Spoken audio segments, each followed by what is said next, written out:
Salut et bienvenue pour mon avis sur le Amnevi 10 AM10 SC. Donc tout simplement AM pour Amnevi 10 SC pour 1 dixième short course. 4x4 c'est même encore écrit dessus. Alors, l'esthétique c'est toujours pareil, ça se discute, on aime ou on n'aime pas. C'est sympa, mais ça aurait pu être mieux au niveau de la carrosserie. N'empêche qu'elle m'a surprise par sa solidité, même une fois qu'on avait enlevé la cage. Bah oui, je l'ai enlevé comme un barbare. C'est normal, quand ça dérange, ça gicle. Alors, ce petit machin, d'abord j'étais sceptique puisque je connais la base du véhicule, donc je me suis dit, bon, une station normale ça va aller. Ensuite, quand on va y aller un peu plus fort, il y aura des soucis. Surtout que l'engin n'est pas équipé de slipper ou autre. Et en fait, il s'avère que cette petite bestiole est très solide. Et je vais ouvrir pendant que je vous parle ici le petit tube central parce que je vous dis qu'il n'y a pas de slipper, mais je vais être sûr. Et oui, effectivement, il n'y a pas de slipper. Au passage, je peux vous dire que les noires centrales sont solides, il n'y a absolument aucune usure là-dessus. Alors, il y a un petit moteur en 36 par 50, par contre déjà en 4 pôles, heureusement, que je vous dise pas de bêtises. Papy, il a pas ses lunettes et ça brille dans tous les sens. Donc 3000 kV. Et c'est pour ça que ce moteur est à l'aise là-dedans. C'est un petit moteur pour un short course. N'empêche que c'est un short course relativement léger. Et avec les faibles kV, ben, il s'en sort vachement bien. En 2S, on a facilement un petit 50-55 sur le pif. En 3S, ça envoie plus fort. Les triangles de suspension ont tenu bon à toutes les maltraitances. La direction a tenu bon. Le cerveau est largement suffisant vu le faible poids de l'engin. Aucun souci à ce niveau-là. Les suspensions, je les trouve un peu courtes par contre. On aurait aimé des suspensions un peu plus longues. N'empêche que elles sont très douces, ça suffit largement. Et c'est vrai qu'après,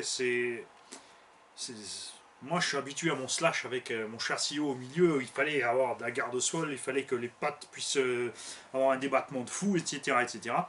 C'est pas du tout le cas de ce type d'engin. Et vous l'avez vu sur la pelouse, il est super à l'aise, surtout une fois qu'on avait changé les réglages suspension. Parce qu'au départ, j'étais parti un peu dans ma folie de Monster Truck un peu trop haut. Donc ça se conduisait quand même bien, mais c'était moins évident. Et on a décroché une ou deux fois le cardan, puisque le débattement était trop long, donc le cardan est sorti tout simplement. Il y a 4 cardans CVD avec les têtes de cardan emprisonnées dans les roulements. Non, je vous dis une bêtise. Euh, il y a des fusées avant alu aussi, il y a des tourelles en alu et les bulkheads sont en alu. Là aussi, je me suis dit, bon, bah, c'est de l'alu relativement mou, ça va se tordre. Et ben non. On a fait un paquet de sauts, il a pris un paquet de gamelles, il s'est fait rouler dessus par le X-Max. Pourtant, il est en parfait état. Il est tout à fait entier, les noix de cardan ne sont pas plus usées que ça. Il n'y a aucune vis qui a traversé les skid plates ni rien. La direction, même si elle semble relativement simpliste, en fait, fait très bien son boulot. L'engin pèse vraiment rien. C'est sûr que ce châssis sur les V-Car Bison a eu un souci puisqu'il est trop fragile pour le poids du véhicule avec les roues plus grosses et les bras plus longs, etc. Mais sur ce petit SC, aucun problème. Il est aussi livré avec la barre stab avant et arrière de série, ce qui explique aussi sa tenue de route. Les pneus sont très endurants et font super bien le boulot aussi. C'est pas de la grosse qualité. Est-ce qu'il y a une mousse là-dedans? Je peux même pas vous le dire. Ça me paraît assez bizarre. N'empêche que il se comporte comme on veut, c'est-à-dire qu'il glisse de l'arrière-train au lieu d'aller faire une pléiade de tonneaux, n'est-ce pas? Le cerveau d'origine suffit largement, le récepteur étanche, le variateur étanche, un Obeaming rebadgé. C'est très fort probable aussi que le moteur soit un Obeaming 3000 kV rebadgé. Donc de ce côté-là, aucun souci. On lui a passé une dizaine de packs, dont un ou deux en 3S, le reste en 2S, puisque c'est en 2S, ça suffit largement. Et je dirais que 2S, c'est ce qui s'exploite le mieux sur un petit châssis léger comme ça. 3S totalement inutile. Si c'est pour aller faire le kéké et tout massacrer, c'est pas la peine de prendre un SC en 3S, vaut mieux prendre un buggy en 4 alors.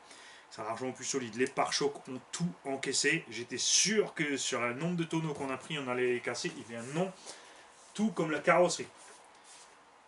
La carrosserie est nettement plus solide qu'une carrosserie Traxxas de Slash. Pourtant nettement moins cher, hein, n'est-ce pas? Tout comme l'engin lui-même, globalement, on le trouve, je crois, à 250 euros, la version brushless équipée, sortie du carton. Méfiez-vous, comme dit par contre, selon les fournisseurs, que ce soit maintenant Elion, qui ont sur certaines versions encore des CVD en plastique, peut-être qu'il y a une V1, V2, V3, V4, je ne sais pas. Celui-ci en tout cas a toute la transmission en métal. Et ça m'a réconcilié avec ces petits shortcuts 1/10, tout simplement. Puisque le gros problème de ces engins, ça a toujours été la carrosserie et la tenue de route.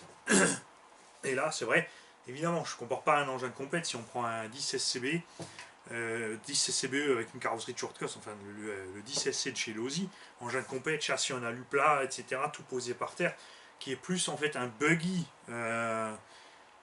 avec une carrosserie de SC. Point de vue du comportement, ici on est quand même encore sur un comportement de SC et j'aime beaucoup ça. Comme dit, je regrette un tout petit peu qu'on aurait aimé un peu plus de débattement de suspension. C'est pas possible de tricher dessus puisque les cargants n'ont pas assez d'angles, les noix sont pas assez longues. On est donc restreint à ça. Par contre, il fait super bien le taf. Donc sur une aire de jeu, sur une prairie comme on a roulé, c'est vraiment super comme il est posé là, tout simplement. C'est aussi comme ça qu'il sort de la boîte, donc c'est pas la peine de chercher à midi à 14. Moi, cet engin me plaît, je suis pour. Qualité, prix, solidité, tout y est. Donc un chouette petit engin pour se lancer dans la RC de taille un peu plus grande que du 1/10 standard. Voilà. Si vous en avez et que vous avez des retours, merci de me les laisser. Salut les gars.